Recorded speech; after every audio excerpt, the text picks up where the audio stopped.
Good to see everybody. We're going to continue with the Christmas story here. There's still a few more things to talk about here. And we'll be in Luke 2 to start, and then we're going to flip over to Matthew 2. So Matthew, Mark, Luke, third gospel in the New Testament. Back to the first one in a minute. And like I said, this Christmas story isn't over yet. And the story so far, after waiting 400 years, God's chosen people have finally heard from their God. After returning from 70 years of exile from the land and captivity in Babylon, the Jewish people have rebuilt Jerusalem and God's temple. Around 450 BC, the nation of Israel is restored, kind of. And reality is, the newly reformed kingdom of Israel was nothing like it used to be, nothing like the wealthy and powerful kingdom of David and Solomon. Those days are long gone. And the people have been somewhat regathered, and their nationhood has been restored, but reality is it's just a shadow of its former glory. It's at this time that God sends his people, his last messenger, his last prophet that he's going to send for a long time, a guy named Malachi. And Malachi delivers God's message to his people. God tells his people through the prophet Malachi what to expect from him next.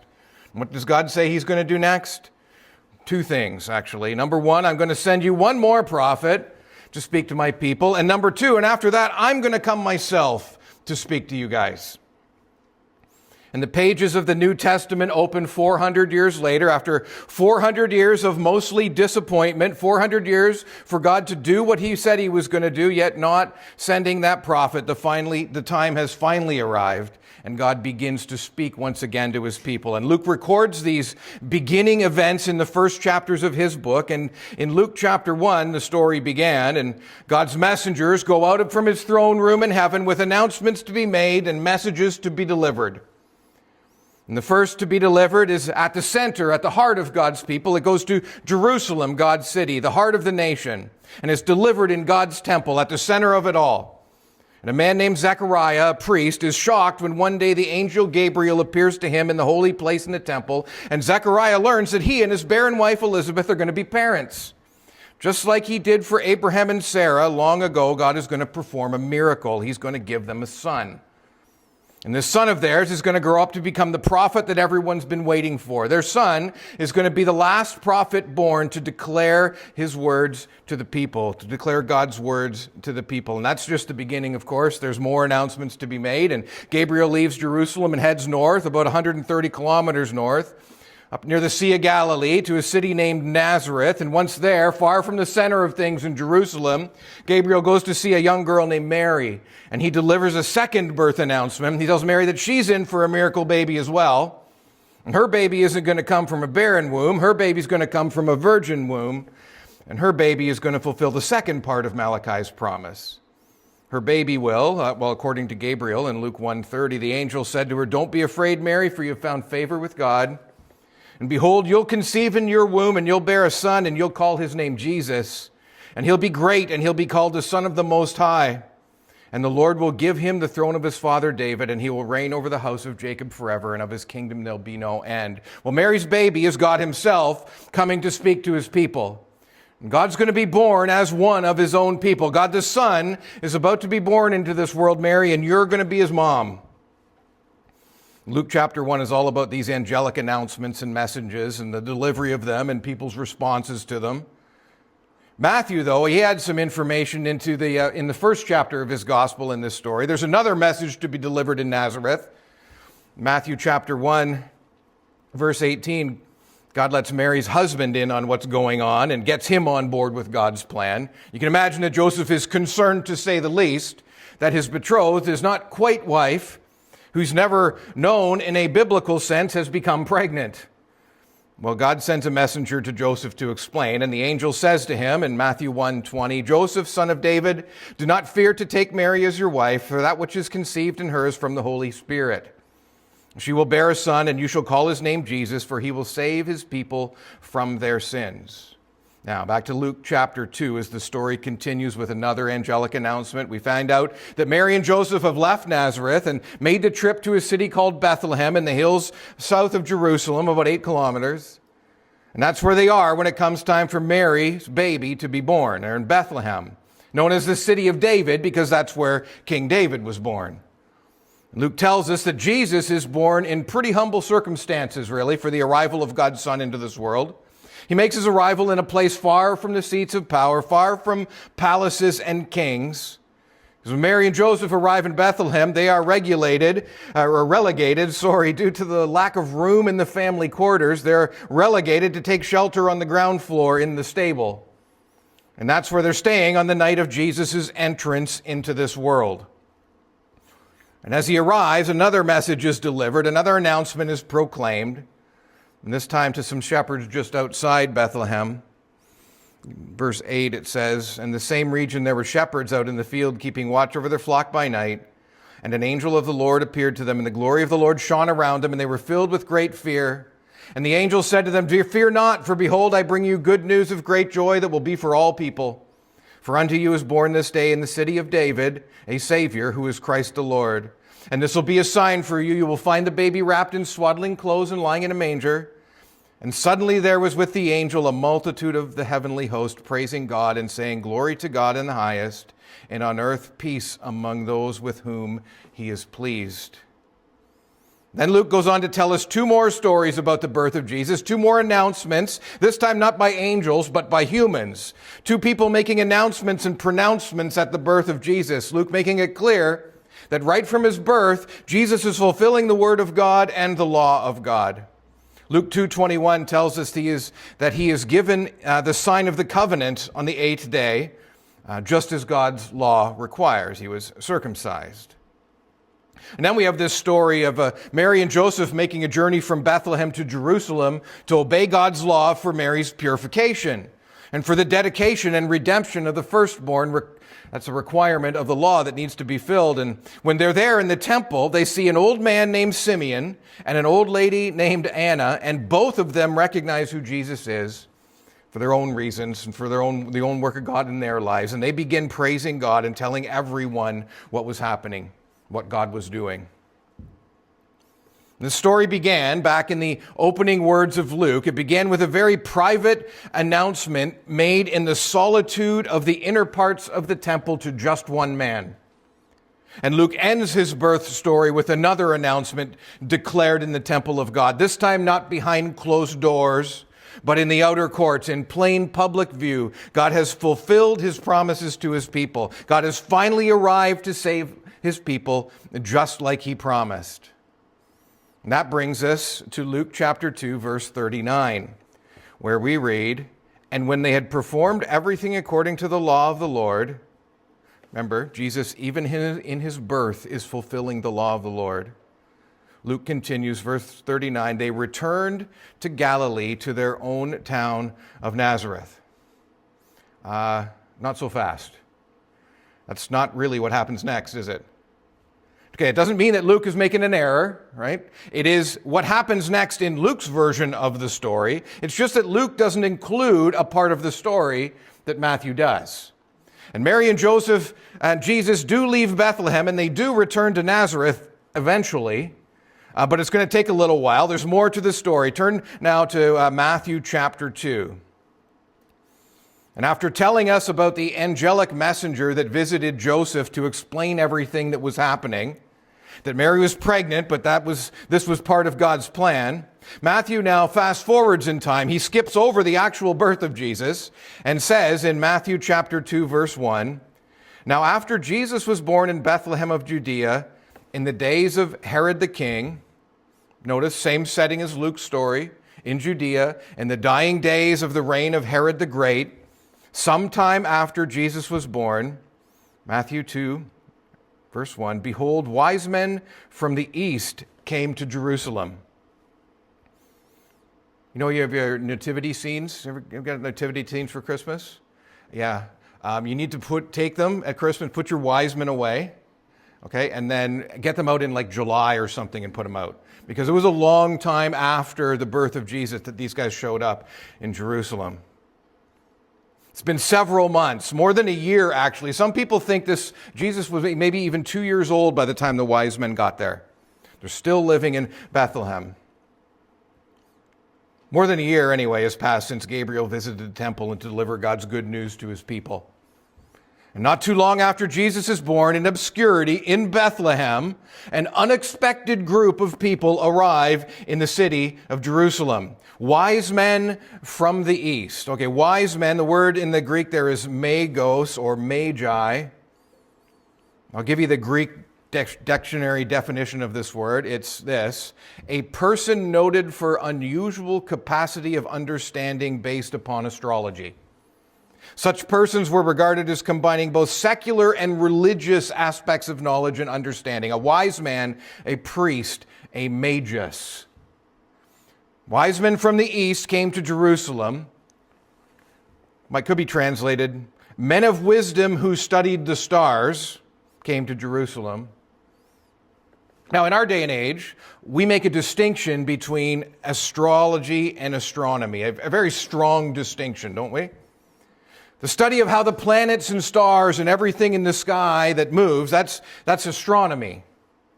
And astrology is more like the study of what those celestial movements in the sky may or may not mean for the inhabitants of the earth.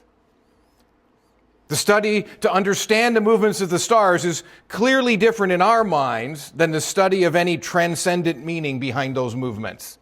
Not so in their day, though.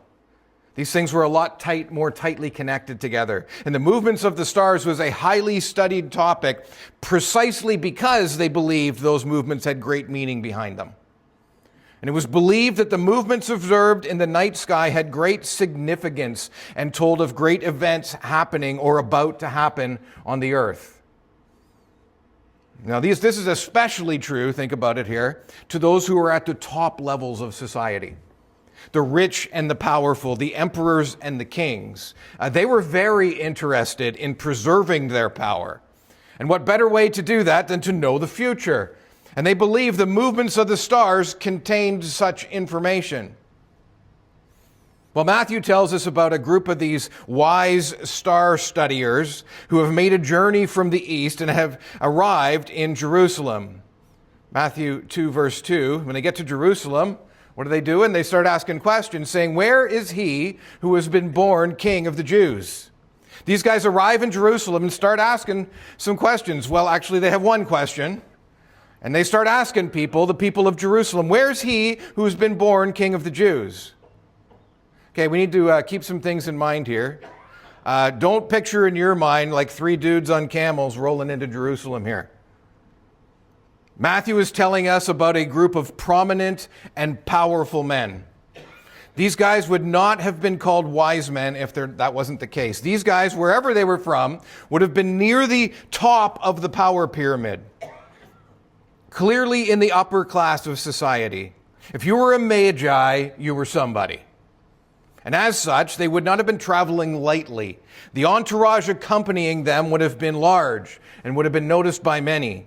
Reality is, when these guys hit down asking the questions they were asking, word would have gotten around. So a group of rich and powerful foreigners shows up in Jerusalem one day, and they start asking to see the newborn King of the Jews. You can imagine the reaction of the people in Jerusalem. Be like, "What are you talking about?" Question: so far, who has heard that the King of the Jews has been born? Joseph, Mary, their family, some shepherds, some of the people in the little town of Bethlehem. The birth of the promised one is not yet big news at all. And now these bigwigs show up in Jerusalem and start asking to see this newborn king. Well, the wise men actually offer an explanation of how they know this. Why are they there? Why are they the ones asking this question? Matthew 2, verse 2, "For we saw his star when it rose and have come to worship him." So apparently, these star studiers have seen something in the sky that's attracted their attention. They've seen a star that they believe means the new King of the Jews has been born. So they packed up some stuff and gathered their team and made the journey to Jerusalem to worship, they say, to pay honor to this newborn king. And that's what they tell everybody when they're asking around about where they might find this baby. Verse 3, "When Herod the king heard this, he was troubled, and all Jerusalem with him." So the news of these guys asking around Jerusalem where to find this new king of the Jews, well, that news eventually reaches the ears of the current king of the Jews, Herod the Great. And what does Herod think of this news? He was troubled, it says. Okay, that sounds a little too light in the English. Here's another Greek definition. That word troubled. To cause acute emotional distress or turbulence. To cause great mental distress. This verse could be translated, he was deeply moved in his spirit and greatly distressed. To put it in our modern day language, when Herod hears this news, he starts freaking out. The reality is, when Herod starts freaking out, everybody needs to duck and cover. Verse 3, when Herod the king heard this, he was troubled, and all Jerusalem with him. Remember how Herod handled competition in the past? He's an old man now, and even though he's not even Jewish, he's survived 30 years in his position as ruler of the Roman region of Judea, ruling as the king of the Jews on behalf of the Roman Empire. And he's preserved his power by being very cold-blooded. He had his own sons killed and at least one of his wives to preserve his power. One of his brothers even had to fake his own death and flee just to escape being murdered by Herod. Herod's maintaining my power plan was based upon two things. Make the people happy by building things, like ports for trade and fortresses for protection, and of course the temple, which he had transformed into a wonder of the ancient world. And the second part of his survival plan is ruthlessly eliminate all contenders and all competition for the throne. So when word starts to get around that this new king of the Jews is around somewhere, it's not just Herod that starts freaking out. The whole city's set on edge, as everyone, I'm sure, is wondering, how is Herod going to respond to this? How many heads are going to roll this time? And we're going to find out that these fears of the people are not unfounded. So what's Herod going to do in this situation when he hears these things are happening and hears about this group who's asking this question? Verse 4, and assembling all the chief priests and scribes of the people, he inquired of them where the Christ was to be born. Remember, Herod isn't Jewish. He doesn't know what the scriptures say. And when he hears of signs in the heavens announcing the birth of a new king, first thing he does is call the Jewish leaders in for a chat. How nervous do you think these guys are when they get that email? You're commanded to appear before Herod tomorrow. He has some questions for you about this new king. What's Herod want to know? Do you guys know what these magi's from the east are talking about? Do you guys know where is this king that these guys are looking for? What do you know about him? Where was he supposedly born? Are these guys going to give him an answer? You bet they are. I'm pretty sure they're all interested in keeping their heads attached to their bodies. It's not really a secret information anyway. Verse 5 says, they told him, in Bethlehem of Judea, for so it is written by the prophet, and you, O Bethlehem, in the land of Judah, are by no means least among the rulers of Judah. For from you shall come a ruler who will shepherd my people Israel. You can almost see the relief on their faces, maybe. They can answer this question like, oh, good. That's all you want to know, Herod? That's an easy one. Bethlehem. That's where the king's going to be born. Then as if to prove it to Herod, they quote the prophet who said this, the prophet Micah. It's in our Bibles, 700 years earlier. They quote Micah's prophecy to Herod, Micah 5:2, if you want to look that up sometime. So anyway, Herod gathers all these guys. He gets the answer to his question. He now knows where this king is to be born, this supposed king of the Jews in Bethlehem. Where's he going to go next? What's he going to do next? Verse 7, then Herod summoned the wise men secretly and ascertained from them what time the star had appeared. So Herod hears all of this, gets his answers from his wise men, and then he slyly contacts these guys and invites them in for a chat, these wise men. The idea of secretly is that it's a non-public audience. Herod is going to have a private chat. And what does he want to know from these guys? Well, he already knows the where. What he wants to know is when. So he asks them, so when exactly did you guys first see this star? We're going to see Herod hasn't changed. He's already working on his eliminate the competition plan. And he then takes the next step in his plan. Verse 8, and he sent them to Bethlehem, saying, go and search diligently for the child, And when you have found him, bring me word that I too may come and worship him." And he tells them where to find the baby. He sends them with his blessing even. Go and find the baby. He's not far away, just over in Bethlehem. Go and pay your respects to this new king and come back and let me know after you find him. And I want to go and honor him too. Verse 9, "And after listening to the king, they went on their way. And behold, the star that they had seen when it rose went before them until it came to rest over the place where the child was. When they saw the star, they rejoiced exceedingly with great joy." Okay, so what's the deal with the star? These guys made the journey to Jerusalem because, in verse 2, "we saw his star when it rose and have come to worship him." That's what brings them from the east to Jerusalem. And then when they leave Jerusalem to make the 8-kilometer journey to Bethlehem, Matthew says the star that they had seen when it rose, that same star, went before them until it came to rest over the place where the child was.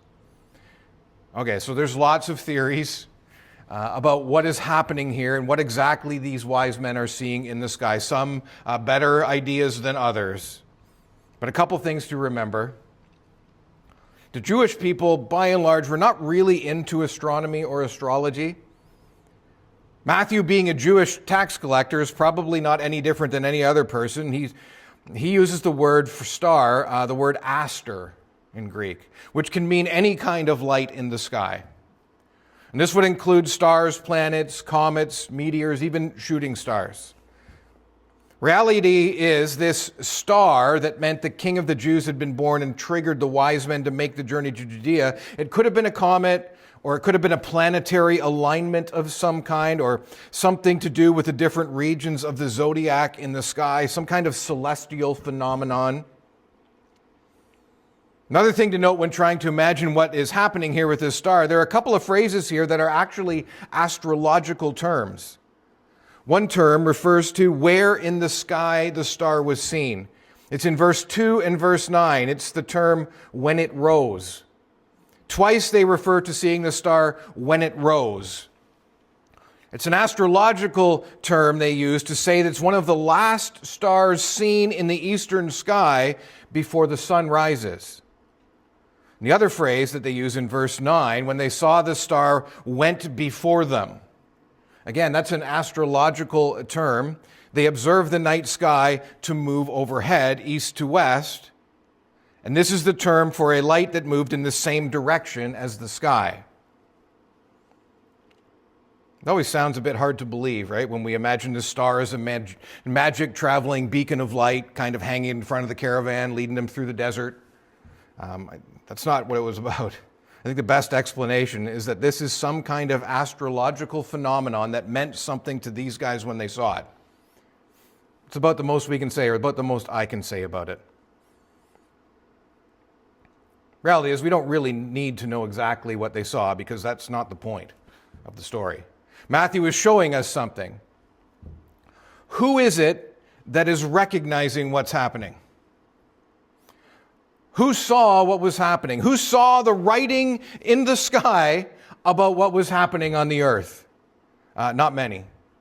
Most people didn't know anything about it until the wise men showed up in Jerusalem. It was the foreigners, it was the Gentiles that recognized the signs, that saw the star. The prophet Isaiah wrote 700 years before this in Isaiah 60. "Arise, shine, for your light has come, and the glory of the Lord has risen upon you. For behold, darkness shall cover the earth, and thick darkness the peoples. But the Lord will arise upon you, and his glory will be seen upon you. And nations shall come to your light, and kings to the brightness of your rising." And 700 years later, here are these guys, led by a light in the sky, out of the nations to Jerusalem at the birth of the new King of the Jews, the light of the world. Back to the story. The wise men get to Bethlehem, and they find the house where Joseph and Mary are staying. Verse 11, "And going into the house, they saw the child with Mary his mother, and they fell down and worshipped him. And then opening their treasures, they offered him gifts of gold, frankincense, and myrrh." Matthew uses the word here for child, not the word for baby. Most likely, this is several months after Jesus' birth. So the wise men go into a house to see Jesus and Mary. The 3 gifts are mentioned: gold, frankincense, and myrrh. Not going to spend a lot of time trying to analyze the deeper meanings of these gifts. It's an interesting topic. You can find more about that on the internet. Suffice it to say for today, though, that these were valuable gifts. These were honorable gifts. They were gifts fit for a king. These guys weren't faking. That's the point. Who in all of this story so far is acting like they really understand what's going on? I mean, besides the angels. It's these guys. These guys at least get that this baby is to be honored. These foreigners, these pagans, see what God's people are missing. This baby is a king. Verse 12, and being warned in a dream not to return to Herod, they departed to their own country by another way. Somehow, some way, I guess it's not important for us to know, God gets a message through to them in a dream. Was it another angelic visitation like the one in the previous chapter in Matthew 1 when an angel informs Joseph about God's plans through a dream? I don't know, maybe. However, the exact method, God warns these guys not to go back to Herod, and they listen. And instead of returning to Jerusalem, they head back east right from Bethlehem. Verse 13, and when they had departed, behold, an angel of the Lord appeared to Joseph in a dream. Another angelic prompt from heaven. Joseph gets another dream message from God. And God says, rise, take the child and his mother, and flee to Egypt, and remain there until I tell you, for Herod is about to search for the child to destroy him. So how happy do you think Herod is going to be when he learns that the wise men have left him hanging? That they've left without identifying the baby to Herod so he could worship him. Well, he's not going to be happy about it, and we're going to see it, but God knows Herod. And just like always, he stays a step ahead of his enemies one way or another every time. And God warns Joseph, just like the wise men, telling Joseph, hey, Herod's coming, get out of town. Verse 14, and he rose and took the child and his mother by night and departed to Egypt and remained there until the death of Herod. This was to fulfill what the Lord had spoken by the prophet, out of Egypt I called my son. So Mary and Joseph and Jesus obey God and they flee to Egypt to escape the wrath of Herod. And they stay there until Herod dies, which turns out isn't too long. Herod dies while Jesus is still a young child. You know when the birth of Jesus actually was? His birthday? December 25th in the year 0, right? No, there is no year 0, by the way. Most people think, most scholars now think 3 BC, get this, September 11th, but in the fall of 3 BC, Herod dies in 2 BC. So just after Jesus is born that Herod the Great dies. What's this about fulfilling the Lord by the prophet, out of Egypt I have called my son, though? That's a quote actually from Hosea 11:1. When Israel was a child, I loved him, and out of Egypt I called my son. We've talked about this several times, and it'll keep coming up in the Gospels, especially Matthew. Jesus is the greater everything. He is the greater sacrifice, he's the greater high priest, he's the greater David, he's the greater Adam, and he's the greater Israelite in general. He is the preeminent representative of the whole nation. And just like God called his son Israel out of Egypt, his nation's son, who proved to be unfaithful and unworthy to inherit the land, God's going to call his son Jesus out of Egypt, his begotten son, his greater son, who will prove to be faithful and worthy to inherit not just the promised land, but all of heaven and earth. Verse 16, then Herod, when he saw that he had been tricked by the wise men, became furious, and he sent and killed all the male children in Bethlehem, and in all that region who were 2 years old or under, according to the time that he had ascertained from the wise men. Remember what Herod wanted to know right away from the wise men? What did he ask them? Verse 7, then he summoned the wise men secretly and ascertained from them what time the star had appeared. And you can almost see the wheels turning in old Herod's head as he's asking them, so a new king's been born. Hey, when exactly did you say that this king was born? Already calculating how old this king would be now? Well, apparently Herod's calculation was no more than 2 years old. So he dispatches some kind of execution squad to Bethlehem to eliminate all potential competition. Probably what would have amounted to a couple of dozen children. Verse 17 and 18, then was fulfilled what was spoken by the prophet Jeremiah. A voice was heard in Ramah, weeping and loud lamentation, Rachel weeping for her children. She refused to be comforted because they are no more. That's actually from Jeremiah 31. It's right in the middle of God's promise to one day make a new covenant with his people, that one day he'd turn their mourning into joy. And Matthew is connecting the pain of his people because of this baby is part of the salvation that's to come. The new covenant this baby will bring through this pain.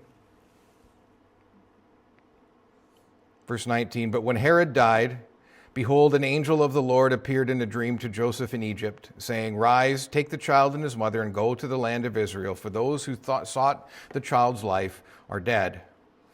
Another dream message. Turns out Herod really isn't that special. And just like everyone else, he makes an exit from this world and he is no longer a factor. But you know who still is? God is. And God's like, oh great, Herod's dead. Someone go tell Joseph he can go back to Israel now. And God continues with his plan, and he leaves his enemy Herod in the dust, literally. Verse 21, and Joseph rose and took the child and his mother and went to the land of Israel. Joseph again obeying the Lord. Notice how many times Joseph just follows God's instructions. Verse 22, but when he heard that Archelaus was reigning over Judea in place of his father Herod, he was afraid to go there, and being warned in a dream, he withdrew to the district of Galilee. How much is God doing here behind the scenes to orchestrate all of this? Anyway, so Herod did kill some of the children, but not all of them. Some of the wives and the kids survived him, including some sons. And one of them, mentioned here, Archelaus, he ruled Judea for 9 years, until Rome put Judea under control of the greater Syrian region and under the rule of Quirinius, whom Luke mentioned as the one who decided that we needed a Caesar, who was the supervisor of the land when the census went on. Anyway, it appears that Joseph is a little nervous about this Archelaus fellow being Herod's son. And God seems to agree with Joseph's reluctance to return to Judea, to Bethlehem. And so God warns Joseph, don't go back there. Again, another dream warning. Verse 23, and he went and lived in a city called Nazareth, so that what was spoken by the prophets might be fulfilled, that he would be called a Nazarene. When that catches us up to where we were at in Luke chapter 2, verse 39 and 40, and when they had performed everything according to the law of the Lord, they returned into Galilee to their own town of Nazareth, and the child grew and became strong, filled with wisdom, and the favor of God was upon him. All the plans of Herod fail. Herod was just a puppet of the Roman Empire. But he's also a puppet of the fallen powers of heaven, is he not? And years later, decades after Jesus has gone back to his Father, Jesus gives his apostle John a glimpse behind the curtain of what's happening here. Jesus shows John a picture of what's really happening in this world, the cosmic war that's being waged over this creation, God and his grand plan for salvation and forgiveness and life, and his enemies standing opposed to him, trying to defeat the will of his Father. Revelation 12 says this, and a great sign appeared in heaven, a woman clothed with the sun, with the moon under her feet, and on her head a crown of 12 stars. And she was pregnant and was crying out in birth pains and the agony of giving birth. And another sign appeared in heaven. Behold, a great red dragon with 7 heads and 10 horns, and on his head 7 diadems. And his tail swept down 1/3 of the stars of heaven and cast them to the earth. And the dragon stood before the woman who was about to give birth, so that when she bore her child, he might devour it. And she gave birth to a male child, one who was to rule all the nations with a rod of iron. But her child was caught up to God and to his throne. And the woman fled into the wilderness, where she has a place prepared by God. God's enemies, God's adversaries, they hate what he's doing. They hate him, and they hate everything he loves. And they hate everything he says he wants to do. And when God's anointed one, his own son, finally arrives on the earth, they spring into action. And through Herod, they try to eliminate him immediately. They try to kill him as soon as he's born. When we know that Jesus is the perfect, spotless Lamb of God, and we know that he is born to be sacrificed, he is born to be killed, but that day isn't here yet. And God has other things to do for him to do before he makes his exit out of this world. And here we see the Father at work, preparing and preserving his perfect, spotless Lamb until it is time. And Herod can't stop him, and the dragon can't stop him either. It's the Father's plans that prevail, and it's Herod who dies and Jesus who lives. But that's not always going to be the case. And one day, about 30 years later, his enemies will kill him. And he'll die so that everyone else can live, be they Jews or Wisemen from the east or anyone else.